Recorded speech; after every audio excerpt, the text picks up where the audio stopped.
أعوذ بالله من الشيطان الرجيم بسم الله الرحمن الرحيم السلام عليكم ورحمة الله وبركاته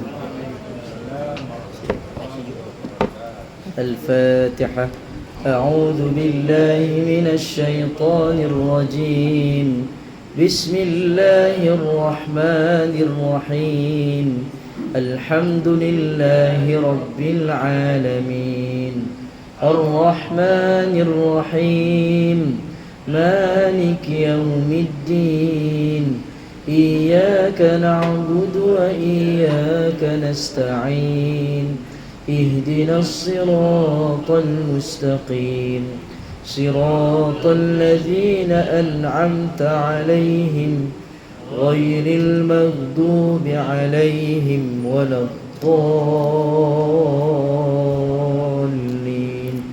آمين.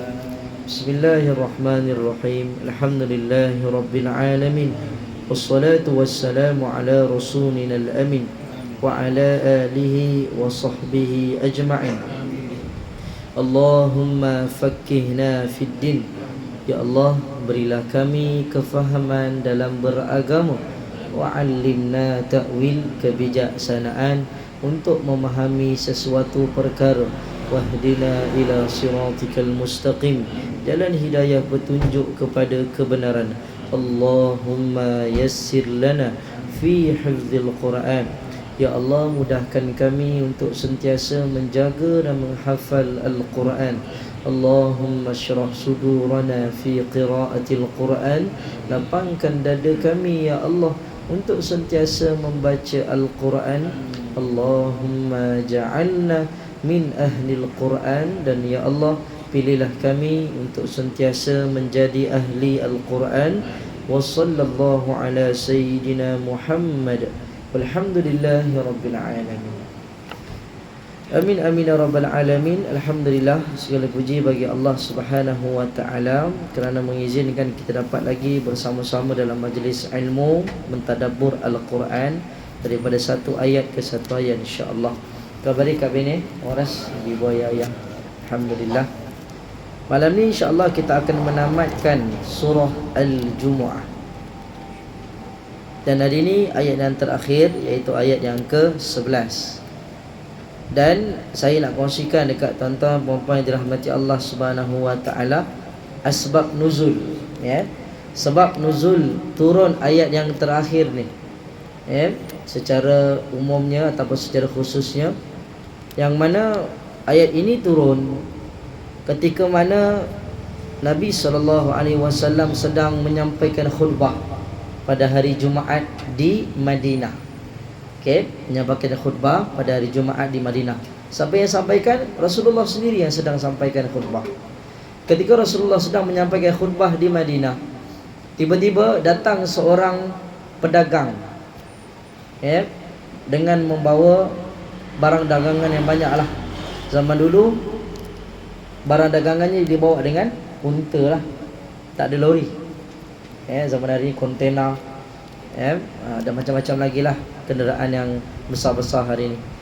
Maka seorang datang, pedagang ni namanya susah sikit nak ingat. Namanya Dihya bin Khalifah Al-Kalbi. Ini nama dia, Dihya bin Khalifah Al-Kalbi. Dia bawa barang dagangan daripada Madinah, daripada daripada Syam. Daripada Syam sampai ke Madinah. Dan waktu tu Rasulullah sedang menyampaikan khutbah. Dan ketika itu pula Madinah sedang dalam krisis ekonomi dan makanan, ya, iaitu susah nak cari makanan dan makanan mahal. Kan tanah yang kering gontang, jadi makanan mahal, susah dapat makanan. Tiba-tiba datang pula pedagang yang bawa stok makanan yang banyak, ya, macam-macam lah, daripada tepungnya, airnya, ya, rempah ratusnya. Maka para sahabat ni tiba-tiba boleh tinggalkan Nabi tengah khutbah ni. Tiba-tiba para sahabat ramai-ramai pergi lari, pergi jumpa dengan Dihya ni tadi, ya. Yang tinggal 12 orang sahaja. Sahabat Nabi yang kanan lah, Abu Bakar, Osman, Umar, ya, Abdul Rahman bin Auf, Ada lagi lah 12 orang saudara itu. Yang lain semua lari pergi jumpa dengan pedagang. Apa sebab? Sebab pertamanya memang mereka dah dalam keadaan kelaparan sangat lah. Jadi bila mai datang makanan tu bagi cari makanan dulu lah. Yang keduanya, siapa yang terawal mungkin dapat murah sikit harganya. Ialah barang tengah banyak kan. Dan mungkin apa yang dia nak boleh dapat dulu. Stok tengah banyak. Yang maka semua tinggalkan Nabi kecuali 12 orang. Kemudian turunlah ayat yang ke-11 ini daripada surah Al-Jumu'ah. Dan Nabi SAW menyebutkan dalam satu hadis, kalaulah semua tinggalkan Nabi, tak ada satu pun daripada wakil para sahabat yang dengar khutbah Nabi, nescaya turunnya wadi nar, lembah neraka akan memenuhi Madinah. Allahu Rabbi. Sampai gitu sekali. Jadi mari kita tengok dia punya ayat, dia cerita pasal apa. Bismillahirrahmanirrahim. A'udzubillahi minasyaitonirrajim. Bismillahirrahmanirrahim. Wa idza. Sebenarnya ayat 11 ni adalah sambungan daripada ayat yang kita bincangkanlah kuliah minggu lepas. Cuma tak apa, kita tengok dulu. Allah sebut, Allah berfirman, wa idza, dan apabila ra'au tijarah, dan apabila mereka melihat, ra'au ni melihatlah ataupun mengetahui, tijaratan, mereka mengetahui kedatangan barang-barang dagangan. Dalam hadis itu menyebutkan bahawa bila barang-barang dagangan ni sampai, orang-orang Madinah ni mereka ada satu tabiat, bila barang dagangan sampai mereka akan buat kekecohan lah, gembira. Ada yang bergendang, ada yang menyanyi dan sebagainya, sebab seronok. Yalah, barang-barang dah lama tak sampai, tiba-tiba barang sampai kan. Jadi orang riuh rendah lah, seronok, bergendang, menyanyi sebagainya. Maka para sahabat yang tengah dengar khutbah, tengah khusyuk ni terkejut dengar. Ini sign ni bagi tahu bahawa ada barang dagangan sampai ni. Maka semuanya bangun kecuali 12 orang, pergi dekat pedagang tersebut. Allah sebut tijaratan aw lahwan. Tijaratan aw lahwan, maksudnya apa? Mereka melihat barang-barang dagangan yang baru tiba atau mendengar sesuatu hiburan.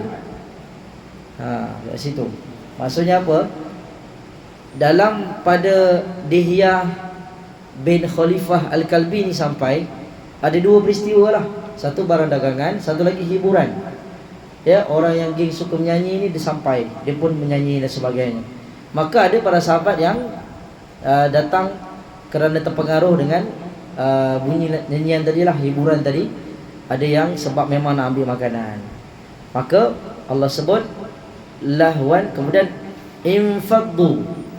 Infaddu ni maksudnya adalah mereka lalu meninggalkan engkau, ataupun mereka ni bertebaran. Kalau ayat sebelum ni fantashiru, ingat lagi tak? Lepas solat Allah minta dekat ayat yang ke-10, fa idza qudiyatis solah, apabila selepas selesai solat, fantashiru, maka bertebaranlah atas muka bumi Allah. Dekat ayat ini pula infaddu. Apa beza fantashiru dengan infaddu? Bezanya adalah fantashiru, bertebaran kat sini maksudnya adalah keluar secara sistematik. Kan orang lepas solat ada ke orang terus lompat-lompat lari berkeliaran? Tak ada. Orang keluar daripada masjid secara bersistematik lah. Beratur keluar, kemudian keluar naik motor, naik kereta, tunggu turn. Walaupun agak jam sikit pada waktu tersebut kan, tapi jarang berlaku insiden. Orang menanti dengan sabar, nak keluar secara sistematik. Tapi kalau infaddu ni maksudnya mereka bertempiaran keluar. Maka Nabi waktu tu cuba bayangkan, tengah khutbah orang semua keluar. Apa perasaan Nabi waktu tu? Yang keluar ni bukan orang biasa, para sahabat Nabi sallallahu alaihi wasallam. Mereka berkeliaran, bersurai meninggalkan Nabi. Ilaiha, mereka pergi kepada ilaiha, kepada mana? Kepada tadi itu, kepada perdagangan tersebut, ataupun orang yang menjual tadilah, orang dagangan yang datang tadi tu, Dihyah bin Khalifah tadi. wa tarakuka qa'ima, dengan meninggalkan engkau yang sedang, wa tarakuka qa'ima, dalam keadaan engkau sedang berdiri. Maksudnya Nabi sedang memberikan khutbah, tiba-tiba mereka sanggup untuk tinggalkan Nabi sallallahu alaihi wasallam. Maka waktu ni apa hukuman dekat para sahabat ni? Yang mereka tinggalkan tu bukan sahabat Nabi. Yang mereka tinggalkan tu itulah manusia terbaik, manusia ketua Madinah waktu tu, yang sampaikan Islam, yang mereka dengar semua setiap apa yang Nabi bawa. Tiba-tiba disebabkan satu peristiwa ini, mereka sanggup tinggalkan Nabi. Agak-agak apa hukuman yang mereka kena dekat Nabi? Bukan sikit ni, ramai. Tinggal 12 orang je, semua tinggalkan.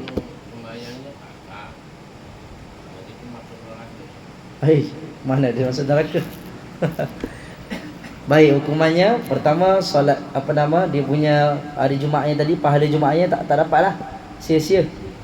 Yang kedua, Allah memaafkan para sahabat Nabi. Sebab apa? Mereka terpaksa buat macam tu disebabkan situasi yang sangat mendesak. Tadi saya beritahu di awal, krisis ekonomi dan makanan. Mereka nak beli makanan mahal, makanan pun tak ada nak makan. Jadi bila datangnya barang dagangan, mereka terpaksa berebut-rebut, terpaksa membeli, terpaksa mendapatkan dulu, untuk kelangsungan hidup. Bukan sebab kepentingan dirilah. Tapi tengok Allah jawab apa dekat ayat seterusnya, qul ma indallah. Katakan dekat mereka tadi yang keluar ni, yang tinggalkan kamu ni, lepas mereka dah dapat, dah beli apa semua ni, mereka akan patah balik punya. Lepas mereka patah balik, katakan dekat mereka, qul ma indallahi khairun. Katakan dekat mereka, ma indallah, pahala di sisi Allah, khairun, lebih baik. Maksudnya nak kata dekat kawan 12 orang ni yang tinggal ni, mereka 12 orang ni adalah orang yang lebih baik, mendapat pahalanya di sisi Allah. Minal lahwi, daripada hiburan ataupun barang dagangan, wa minat tijarah, dan daripada apa-apa yang mereka beli daripada barang dagangan tersebut. Memang makanan tu baik, barang jualan yang mereka beli tu baik, tapi Allah memuliakan 12 orang yang sabar ni tadi, khairun, lebih baik pahalanya di sisi Allah. Tapi pahala nampak tak? Tak nampak. Pahala ni tak nampak. Maka tak ramai orang yang mampu bangun solat subuh berjemaah, tak ramai orang yang dapat stay dengan kuliah, tak ramai orang nak sedekah, tak ramai orang nak buat baik, sebab pahala tadi tak nampak. Kemudian, wallahu khairur raziqin, dan Allah khairun, sebaik-baik pemberi rezeki. Puan, kalau saya bagi satu penceritaan, kemudian kita fikir guna akal kita lah. Ada satu syarikat, ada syarikat A, syarikat B, syarikat C, syarikat D.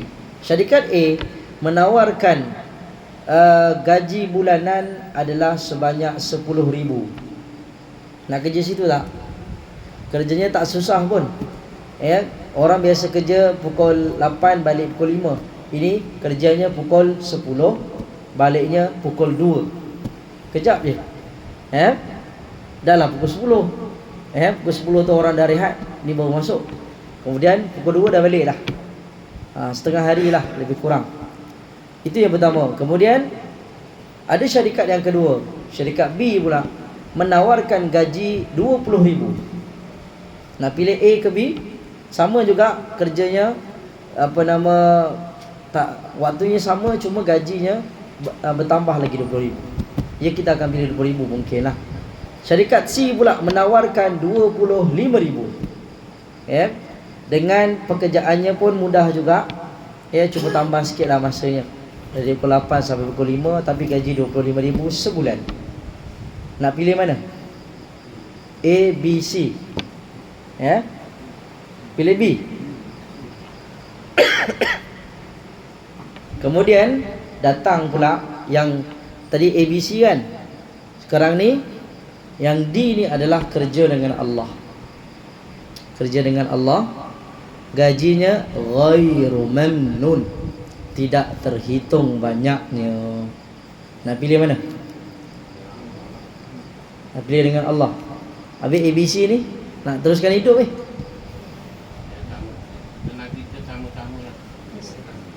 Nak dua-dua juga. Dengan Allah juga, manusia pun nak juga. Baik. Kalau tengok kat sini, ya, manusia tadi sanggup kejarkan, nak dapatkan makanan lah istilahnya, nak dapatkan kelangsungan hidup, sanggup dia mencari padanya harta, maka sampai meninggalkan Allah. Dan Allah beri jaminan dekat orang-orang yang beriman, beramal soleh ni, maksudnya apa? Orang yang mendahulukan Allah. Kerjalah mana-mana pun, tapi bila Allah menjadi keutamaan, Allah sebut wallahu khairur razikin. Allah akan berikan padanya sebaik-baik rezeki. Ya, mungkin gajinya tadi tak sampai 5,000 pun. Gajinya cuma 1,500 ataupun 1,000 je. Tapi keberkatan rezekinya melebihi gaji 5, 6, 7,000 tadi ni. Ya, maka tuan-tuan dirahmati Allah, Allah telah menjamin rezeki manusia. Saya ulang lagi sekali, Allah telah menjamin rezeki setiap manusia. Tapi hari ni kita risau tak tentang rezeki? Risau. Betul tak? Risau. Nak makan apa ni kalau tak kerja ni? Yalah, memanglah usaha tu kena ada. Cuma kadang-kadang manusia terlalu risau. Satu ketika ada dua orang ulama besar. Pertama, Al-Imam Syafi'i, imam kita ni. Ya, imam pegangan mazhab yang kita ikut. Kemudian seorang lagi Al-Imam Malik, ketua guru kepada Imam Syafi'i. Mereka ini berselisihan berkaitan dengan rezeki. Imam Syafi'i dia kata rezeki ni kita kena usaha. Kalau tak usaha tak dapat. Manakala Imam Malik pula dia kata apa dekat anak murid dia? Tak, rezeki tak payah usaha. Dua-dua ni orang hebat ni. Ya, pengikut mazhab terbesar sampai hari ini. Imam Malik dan juga Imam Asy-Syafi'i. Maka mereka dua-dua ni dah selesai berbincang. Imam Syafi'i ni kata, tak apa, wahai guruku, aku akan buktikan yang kau ni salah. Dia pun keluar. Dia keluar, kemudian penceritaannya saya tak ingat sangat. Dan akhirnya setelah dia berusaha, dia dapatkan buah. Ya, dia keluar, saya tak ingat dia punya cerita dia, sama ada dia beli ataupun dia buat sesuatu kerja, kemudian dia dapat buah. Dan buah tersebut dia nak beritahu, dia pergi kat gurunya balik ni, dia nak beritahu apa? Sebab dia usaha tadi keluar, dia dapatkan buah. Dia pergi jumpa gurunya, kemudian dia bagi buah tadi tu dekat guru dia. Kemudian guru cakap apa? Dia cakap kat guru dia, wahai guruku, cuba tengok, tadi aku keluar, aku kerja, aku dapatkan hasil dan aku kongsikan dekat engkau. Kemudian apa guru yang cakap? Imam Malik cakap, ya, aku setuju apa yang kau cakap. Tapi aku tak keluar pun. Aku duduk rumah je. Rezeki datang. Dapat buah juga. Jadi siapa yang betul situasi ni? Dua-dua betul. Jadi ada rezeki yang kita kena usaha, ada rezeki yang memang Allah nak bagi. Jadi jangan terlalu risau pasal usaha. Sedangkan ulat yang dalam batu tu pun, Allah dah jamin rezekinya. Semut, ataupun ulat lah. Kita tengok ulat kan, kalaulah kita jadi ulat hari ni, hidup lama ke tak? Dah lah, tak jalan pun susah. Kemudian tak boleh lari. Orang ada musuh tu tak boleh lari dah.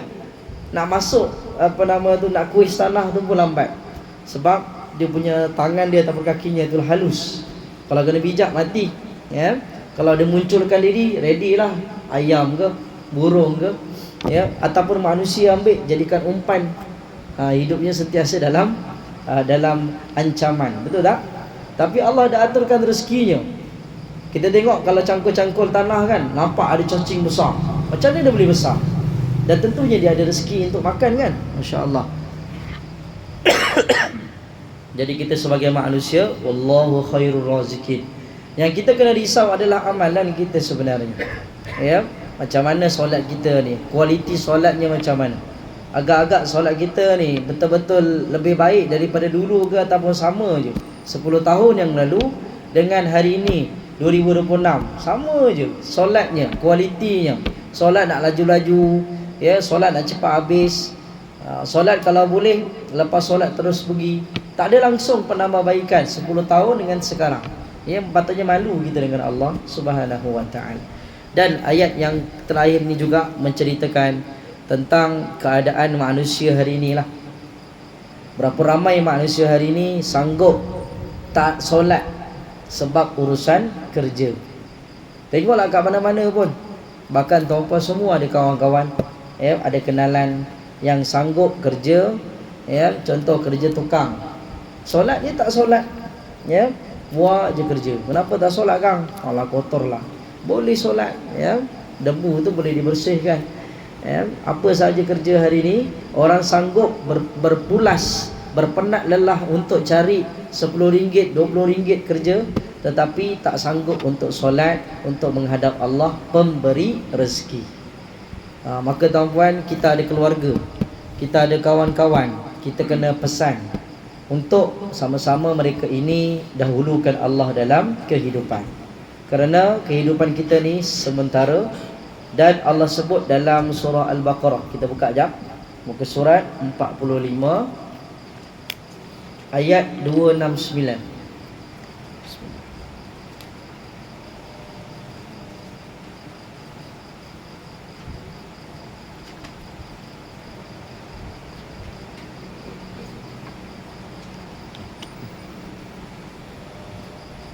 Ayat bawah sekali, ya. Dah 45 ayat 269. Allah berfirman, ayat kedua terakhir tu, bawah. Yu'til hikmata may yasha. Dia memberikan hikmah. Wa may yu'tal hikmata faqad utiya khairan katsira. Barang siapa yang mendapat hikmah, sesungguhnya dia telah diberikan kebaikan yang sangat banyak.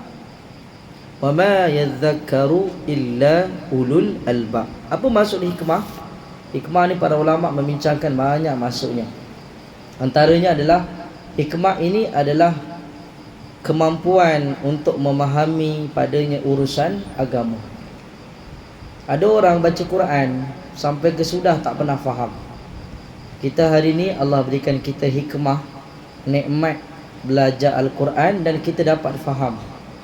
Ada orang tak pernah pun faham Al-Quran, dia datang satu kuliah tu, sekali tu je dia datang, sekali tu juga dia dapat kefahaman agama. Macam mana orang-orang yang berhijrah lah kan, ya, dia dapat satu-satu sign ataupun satu-satu petanda yang menyebabkan dia berubah, totally berubah menjadi orang yang baik. Mungkin dalam tidurnya, ataupun orang-orang yang mu'allaf ni kan, orang-orang yang baru memeluk Islam, tidurnya nampak cahaya, ya, tidurnya nampak orang berjubah, ya, dapat hidayah. Sekali tu je mimpi. Kita ni mimpi hari-hari, tak berubah pun, ya, belajar agama tapi masih lagi tak memberikan kesan kepada diri kita. Jadi Allah sebut kat sini, wa ma yadhakkaru illa ulul albab. Tidak ada yang dapat mengambil pengajaran daripadanya, ini daripada Al-Quran, kecuali orang-orang yang mempunyai akal yang albab, akal yang sihat, ya, akal yang waras untuk menilai sesuatu perkara. Okey, itu kesimpulan ayat 269.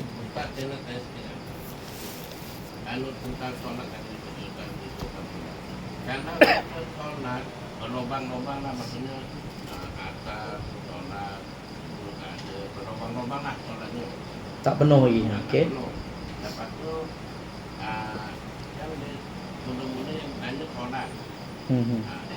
Kalau solatnya okey, okey lah. Tapi kalau solatnya berlobang-lobang tu tidak okey, tak okey, maksudnya diterima tak amalan-amalan yang lain. Okey, terima kasih soalan yang ditanyakan. Jawapannya belum diterima juga selagi tak sempurna.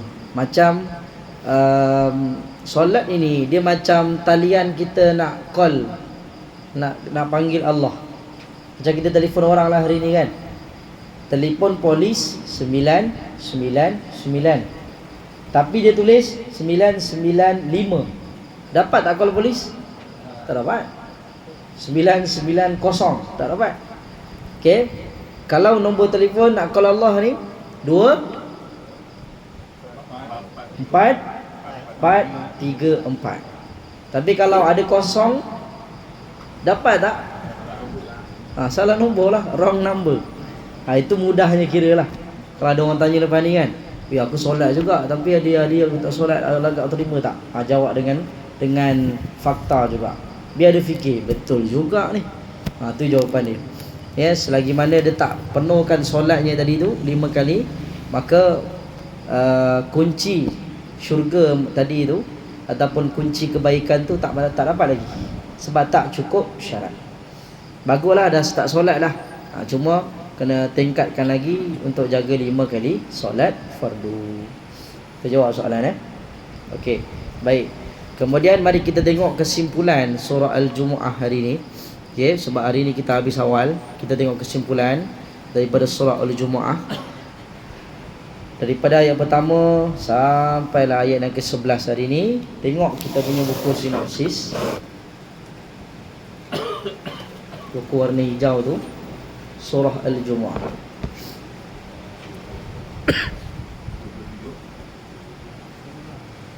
Buku surat 77. Bismillahirrahmanirrahim. Kita tengok kesimpulan yang kita dapat daripada surah Al-Jumu'ah. Yang pertama, seruan untuk bertasbih. Okey, pertama, Allah mengingatkan manusia bahawa makhluknya yang ada kat bumi, yang ada kat langit, yang bernyawa ataupun tak bernyawa, semuanya bertasbih kepada Allah. Maka manusia malulah kita yang jarang bertasbih. Ya, apa yang ada di bumi, di langit bertasbih kepada Allah yang Maha Raja, Maha Suci, lagi Maha Perkasa, lagi Maha Bijaksana. Yang kedua, poin yang kedua adalah berkaitan dengan utusan Allah. Allah mengutuskan Nabi kepada orang Arab yang ummiyin, yang tidak tahu membaca dan menulis. Juga kepada Nabi lah. Nabi juga adalah asalnya orang yang tidak pandai membaca dan menulis. Dan kita dah bagi tahu, adakah itu aib dekat Nabi? Jawapannya tidak. Tapi kalau kat manusia yang selain daripada Nabi, ianya adalah aib. Kena dihilangkan. Tak pandai baca dengan tak pandai menulis tu, kena diajarkan. Kerana itu bukan sifat ciri-ciri orang mukmin lah. Tapi ummiyin yang diberikan kepada Nabi adalah anugerah Allah kepada Nabi sebagai salah satu daripada hikmah agar Al-Quran terpelihara daripada fitnah dan juga pemahaman orang-orang Yahudi, orang-orang kafir yang nak serang Nabi. Mereka tak ada point nak katakan bahawa Nabi ni menulis Quran, sebab Nabi tak pandai tulis. Nabi mereka Al-Quran, Nabi tak pandai baca. Nabi tak pandai membaca dan menulis. Dulu Nabi tak pandai.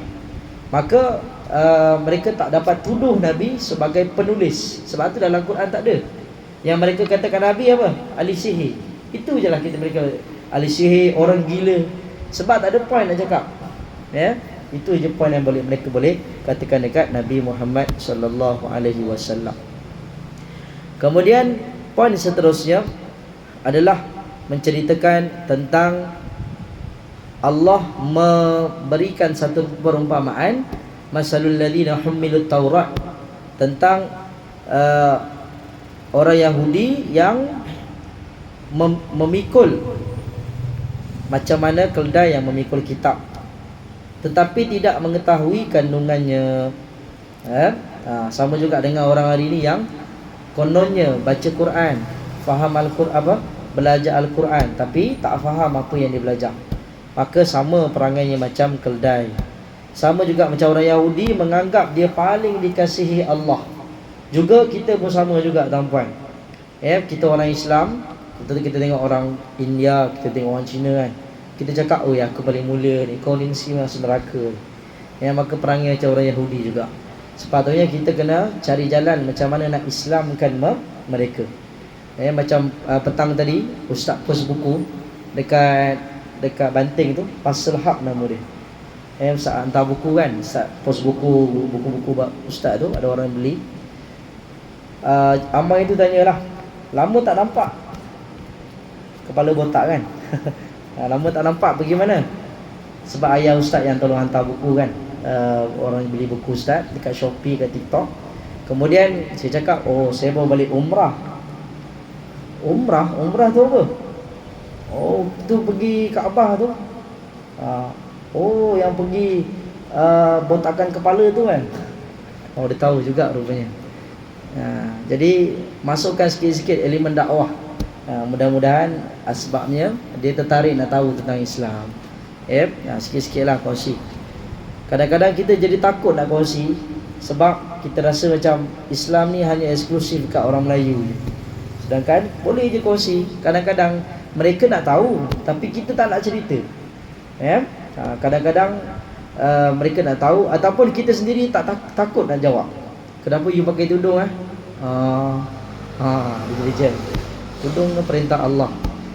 Kenapa you solat nak jawab apa? Solat tu perintah Allah. Tapi kalau saya kalau jual nangka yang orang beli lagi-lagi yang tak pakai buku. Apa pelatih dan anu ni pelatih. Allah nanti marah tau. Buka Allah tu tak pakai pelatih. Faham lah. Baguslah tu. Alhamdulillah. Layaklah tu dapat gelaran mufti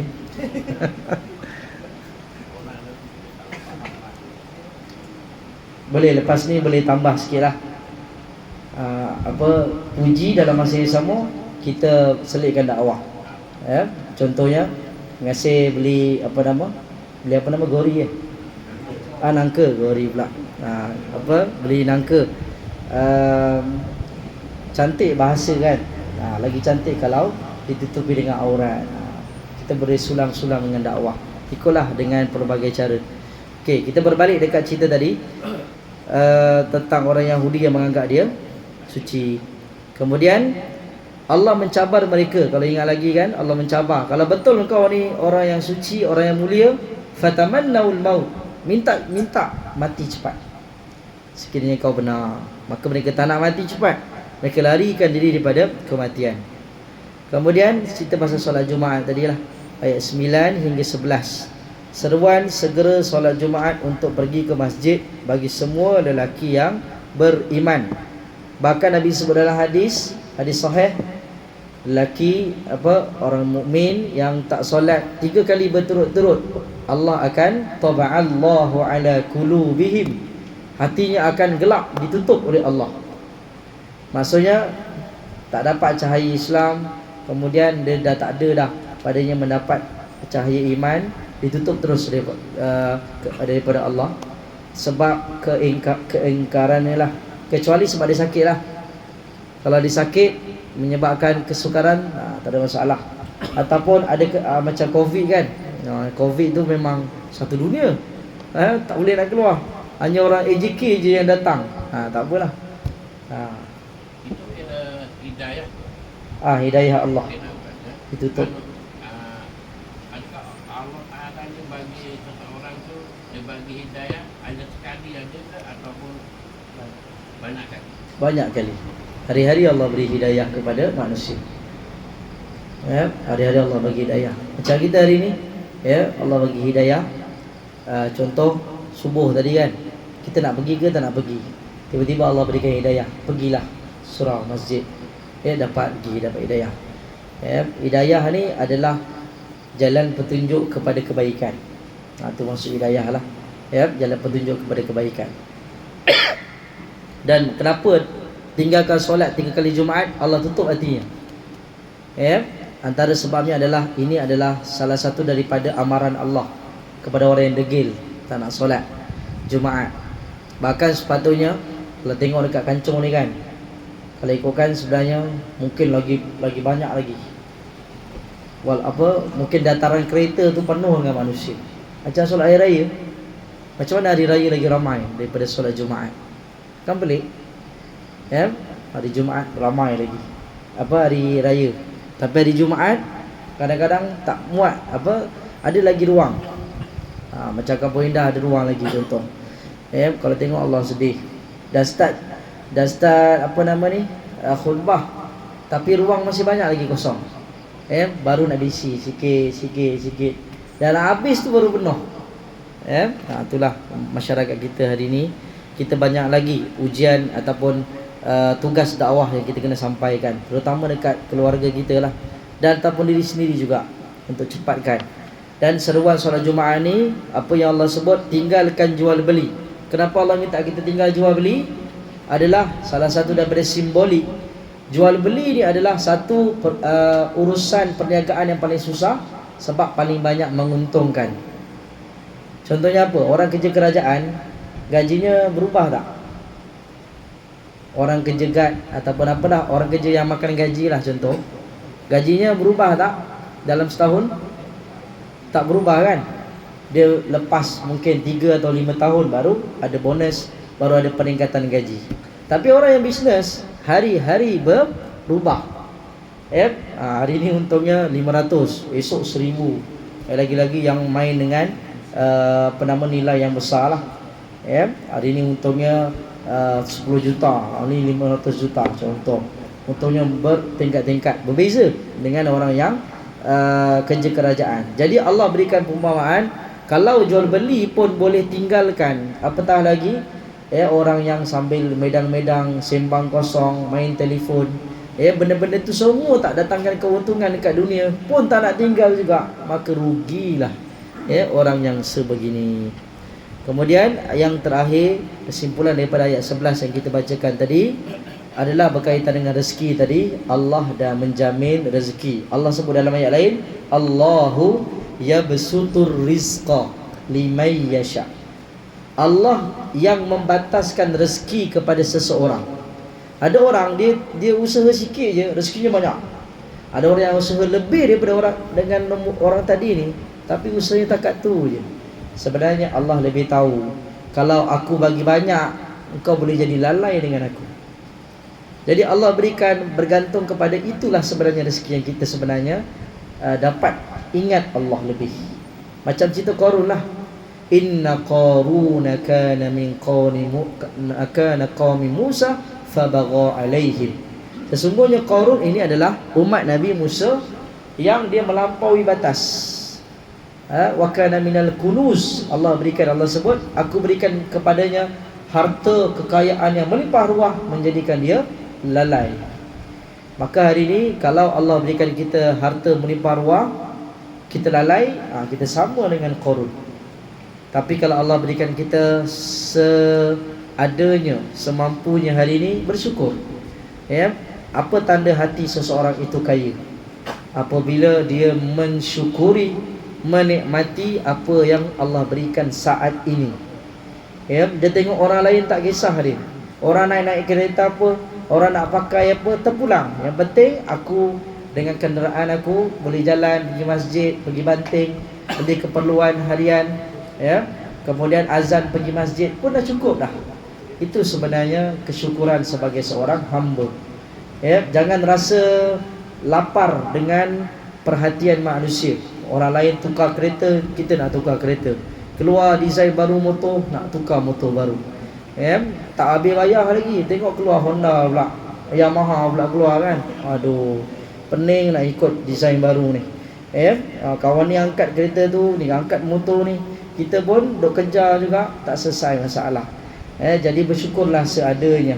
Naik Honda Cup tu pun okey dah. Yang penting boleh sampai selamat pergi masjid, pergi surau, dah memadai. Kerana kalau ikutkan dunia akan sentiasa bertambah ataupun sentiasa tak cukup. Tapi kalau kita bersamanya akhirat, kita akan jadi orang yang bersyukur atas segala nikmat yang Allah berikan. Wallahu alam. Jom kita baca ayat 11. A'udzu billahi minasy syaithanir rajim.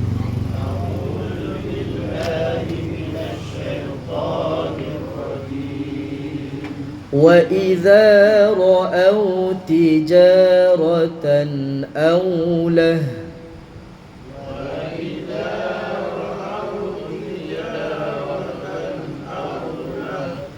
أو لهوا انفضوا إليها.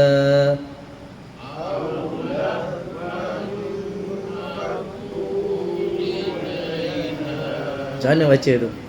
Aulah wa nil, tambah nun baris bawah. Aulah wa nil faddu ilaiha. Cuba.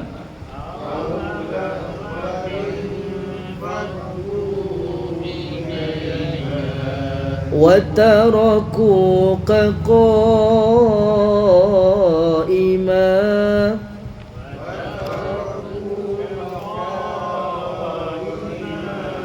قل ما عند الله خير من اللهو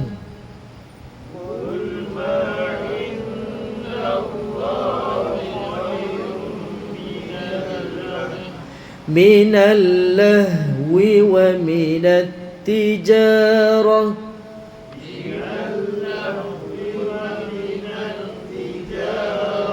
والله خير الرازقين.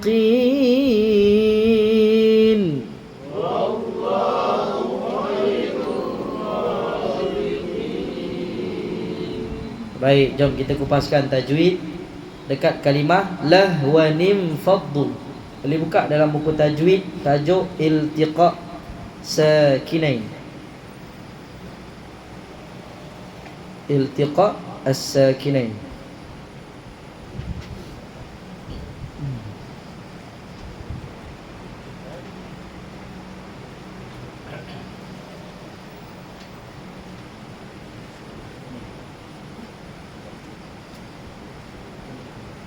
Surah apa?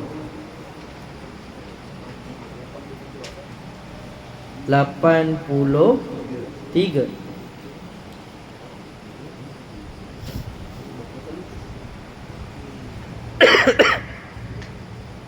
Iltiqa sakinain. Bismillahirrahmanirrahim. Iltiqa. Iltiqa ni maksudnya adalah pertemuan. Sakinain maksudnya dua huruf sukun. Cuba tengok dekat ayat tadi tu. Lah wa nim faddu. Ada tak dua huruf sukun kat situ? Ada tak? Tak ada kan? Macam mana nak kena relatekan dengan hukum tajwid ni Ustaz? Okey, kat sini dia kembali kepada kalimah asal. Okey, kalimah asal sebenarnya penulisan Quran yang asal tak ada baris tanwin. Yang ada adalah atas, bawah, depan dan sukun. Baris mati itulah baris sukun. Empat itu sahaja. Tanwin ini adalah tambahan lah yang telah pun diwujudkan selepas daripada itu. Ya, para ulama kita berijtihad dan juga keluarlah baris-baris tanwin yang diguna pakai sampai hari ini. Jadi macam mana kita nak tahu tajwid? Ada marker tak tu? Ada? Boleh saya bergerak di sana? Oh, bawah situ. Okey. Dia kena tunjukkan, kena tulis. Kalau tak dia kurang faham lah.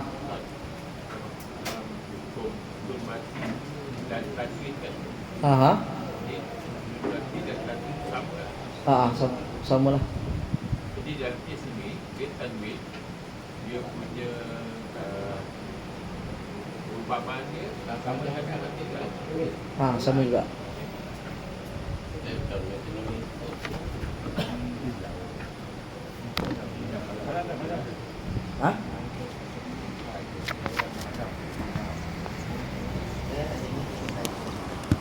Boleh sambung lah. Belajar padang. Apa ni? Ada tak?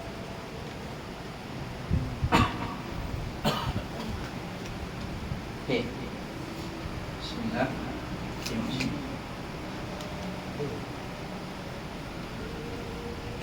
Lahwan. Nampak Apa tu? Macam bilang. Okay. Apa tu? Lahwan di sini asal kalimah dia, asal kalimah tanwin ni adalah begini. Lahwan. Cuba bunyikan dia. Lahwan. Cuba. Lahwan. Lahwan. Lahwan. Sama tak bunyi? Ha? Apa? Lain. Ha? Lahwan.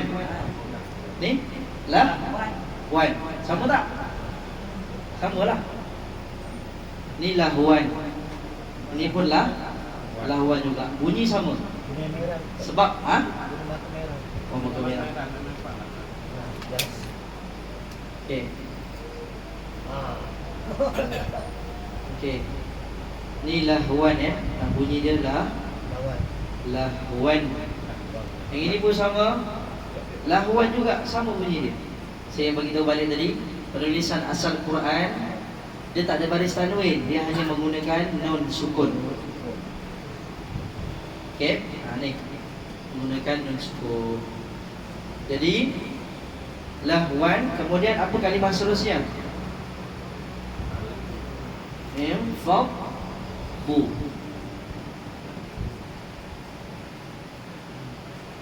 Fadhu.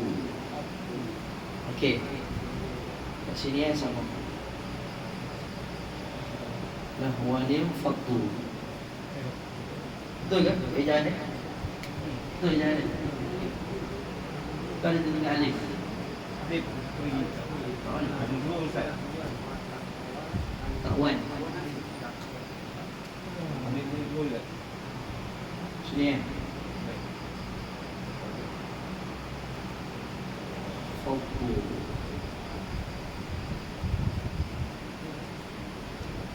Okey. Di sini ada alif kan? Ini tak ada. Ini betul ya atas ni? Dua ni. Betul ya? Okey. Sekarang ni tajuk iltiqa tadi. Iltiqa sakinain. Iltiqa maksudnya pertemuan dua huruf sukun. Macam mana kita nak tahu pertemuan dua huruf sukun ni? Okey. Ini adalah kalimah asal ya. Ini adalah kalimah asal.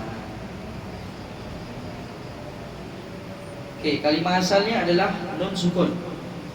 Sekarang ni nun sukun ni dah ada tak? Huruf sukun tak? Huruf sukun lah. Dah ada satu dah. Kemudian ini adalah nun mati juga ni. Ada dua. Sekarang bertemu tak? Nun dengan nun bertemu tak? Ya, betul. Bila bertemu, selesailah masalah. Kan pertemuan dua huruf sukun. Kalau dekat lahwan yang dalam Quran sekarang, ada satu je nun mati ni. Satu je. Tak ada lagi nun. Tapi bila kita pecahkan kepada kalimah asal, ada tak dua huruf nun kat sini? Bertemu tak? Ya, bertemu. Jadi cukuplah pertemuan dua huruf sukun. Bila bertemu dua huruf sukun, akan jadi satu masalah. Apa masalah dia? Tak bolehlah sambung. Cuba sambungkan. Lahwan terus fadhu. Tak bunyi kat sini. Betul tak? Dia tak bersambung. Maksud tak bersambung adalah daripada satu kalimah ke satu kalimah ni tak ada penyambungnya. Sebab dua-dua nun kat sini. Tak boleh bunyi. Sepatutnya salah satu mesti ada baris lah. Sebab kat sini dulu mati, tak ada bunyi. Jadi tak boleh sambung. Lahwan terus tak boleh sambung. Okey, jadi bila tak boleh sambung, nun pertama terpaksa dibariskan bawah. Jadi asal sukun ni tadi dibariskan bawah. Jadi akan bunyinya lahwa nin. Ni paling bawah ni. Nah, lahwa nin baru bunyi. Sebab tu tadi dalam bacaan lahwanil fadhu. Okey, lahwanil fadhu. Ini contoh. Kita ambil contoh lain dalam Quran lagi. Saya nak ajar lang-lang ni. Boleh ke? Tambah lagi sikit masa. Apa contoh iltiqa' sakinain lagi? Contoh dalam Quran.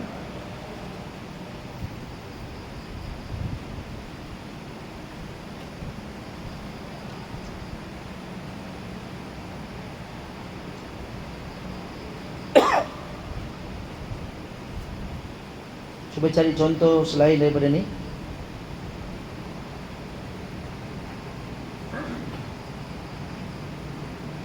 Contoh dalam buku tu lah. Senang. Contoh dalam buku tu, khairanil wasiyah. Itu contoh dalam buku tu khairan al-wasiyah. Okey, dalam buku tajwid tadi tu khairan.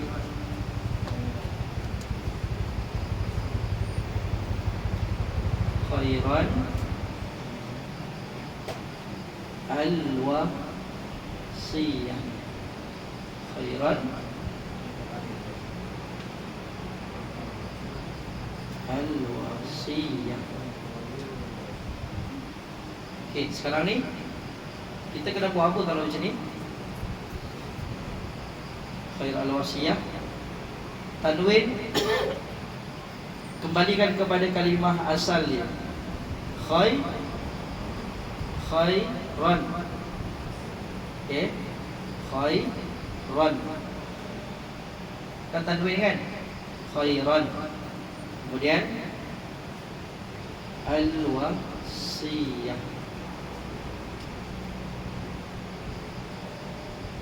Okay, sekarang ada tak dua huruf sukun?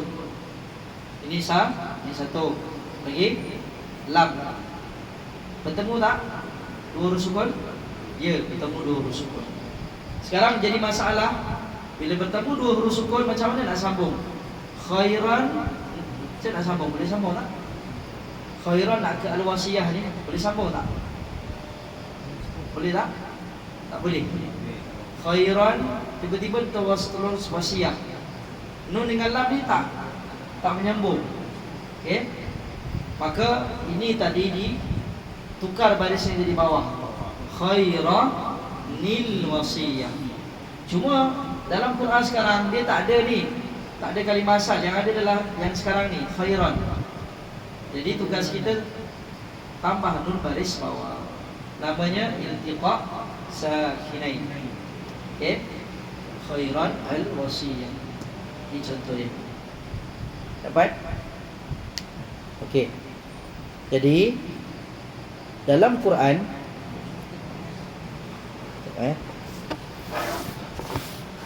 cuba tengok muka surah 83 balik tadi dalam buku tajwid.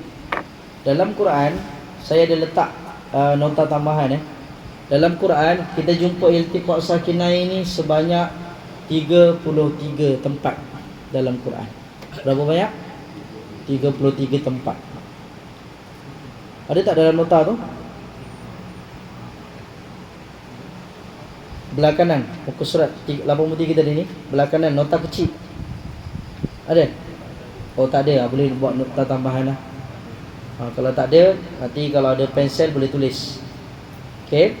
Nota tambahan untuk iltiqa' sakinain dalam Quran ada 33 tempat. Jadi tugas ibu-ibu ayah dirahmati Allah, tugasnya untuk minggu ni nanti balik boleh buat carian dekat internet. Contoh iltiqa' sakinain ni boleh tulis ni. Nanti keluar kat internet 33 contoh. Kemudian tandakan dalam Quran yang tuan-puan akan baca untuk Ramadan tahun ni. Sebab kalau tak, bacaan kita akan salah bila jumpa dengan 33 tempat ni. Berdosa Kalau kita baca contoh ayat kita baca tadi kan, surah Jumu'ah ni tadi, kita baca, kita langgar, kita tak tambah nun baris bawah, bacaan kita salah. Lahnun jali. Okey? Ya? Berubah maksud.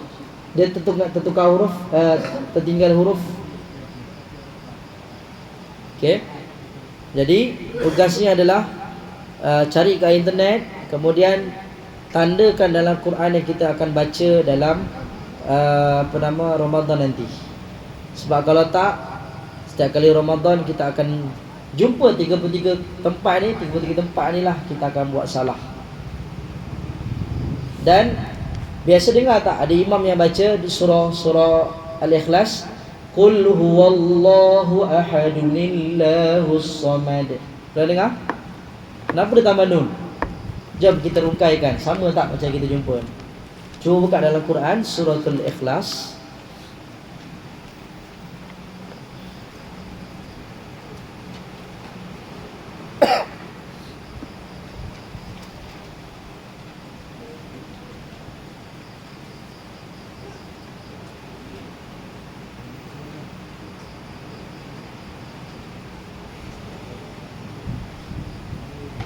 Okey, untuk iltiqa sakinain dia ada dua kaedah Kaedah yang tuan-puan baca kat depan ni tadi, ini kaedah pertama. Tengok dalam buku tajwid juga yang nota warna hijau tu. Itu kaedah yang kedua. Okey, iaitu tanwin kaedah kedua bertemu dengan huruf bertanda sabdu. Okey.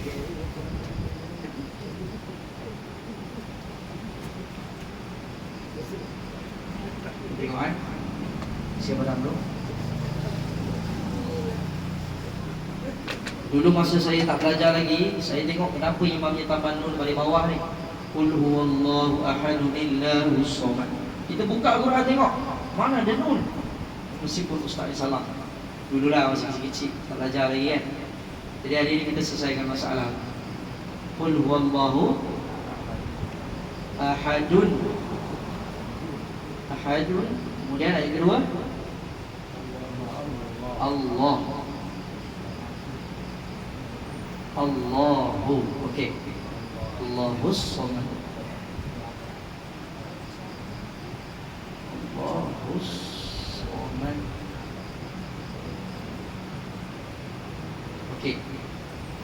Ahadunillah. Macam mana boleh jadi ahadunillah? Okey, sama juga. Kita pecahkan menjadi kalimah asal. Dulu ada tanwin tak? Tak ada. Ahadun.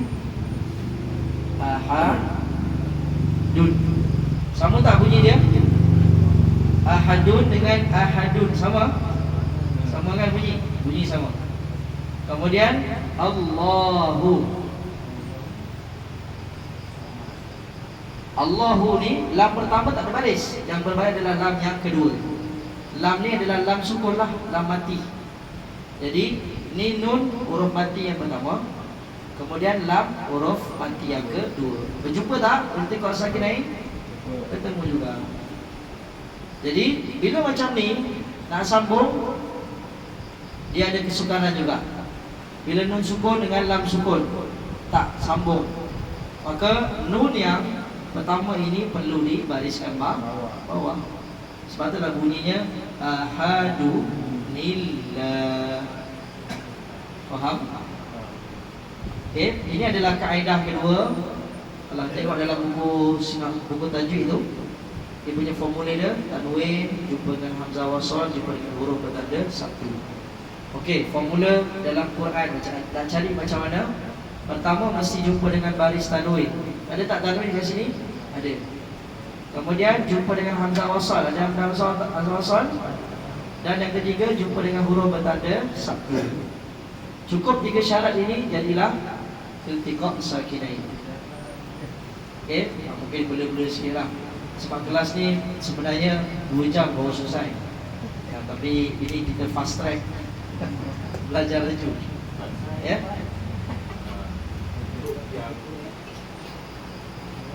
Syarat ketiga kan? Huruf lam sahaja. Tak semestinya. Kalimah lain pun tak boleh. Lam wani jadi lam wani jadi. Itu okey. Ini kaedah kedua.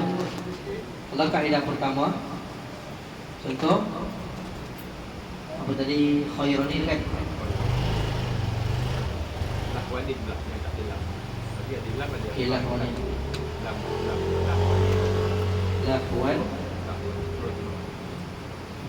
Lam wanim fuqu. Itu dia tak ada. Sudah? Okey. Untuk kaedah kedua, ini kaedah pertama. Yang atas tu kan warna apa tadi? Warna merah ni atas. Untuk kaedah pertama, tanwin juga. Pertama mesti tanwin, kedua huruf hamzah wasal, ketiga huruf bertanda sukun ataupun huruf mati lah. Ketiga. Kalau ni sabdu. Cuma beza dia kat sini ada sabdu. Kat sini huruf sukun ataupun mati lah. Itu beza dia. Itu cara dia. Dalam Quran ada 33 tempat lah. 33 tempat. Nanti dalam Quran cari. Minggu depan saya buat sedikit lah ulang kaji. Kita tengok 33 tempat tu kalau sempat. Masuk WhatsApp. Dah masuk dalam WhatsApp surau. Surau boleh? Ya. Oh, dah masuk dah? Ya. Okey.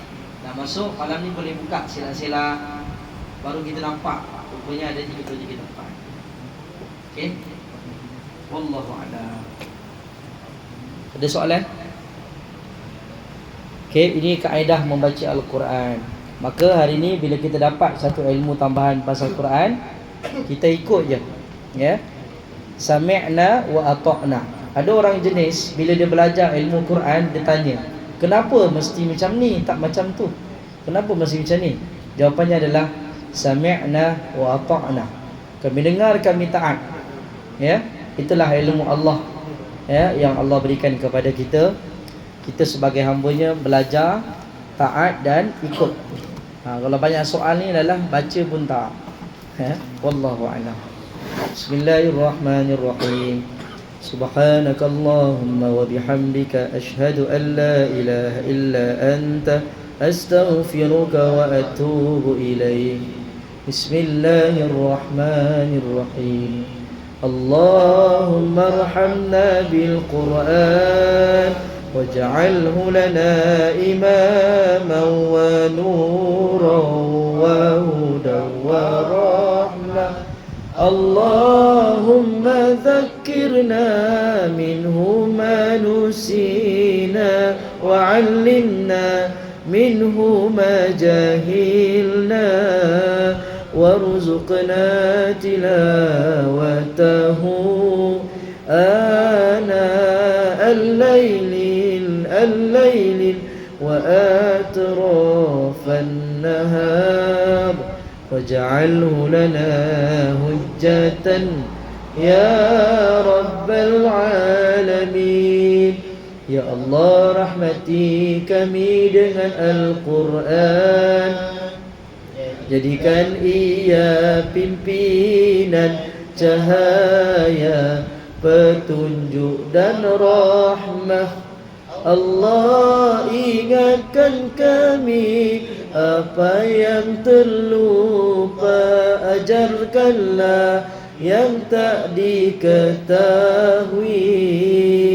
Rezekikan kami membacanya sepanjang malam, siang dan malam, sepanjang siang hari. Jadikan ia hujah kami ya Rabbal Alamin. Bismillahirrahmanirrahim. Wal 'asr innal insana lafi khusr illa alladhina amanu wa 'amilus salihat wa tawasaw bil haqq wa tawasaw bis sabr. Sallallahu ala sayyidina Muhammad wa ala alihi wa sahbihi wa sallam. Walhamdulillahi rabbil alamin. Taqabbalallahu minkum minna wa minkum taqabbal ya karim. Assalamualaikum warahmatullahi wabarakatuh.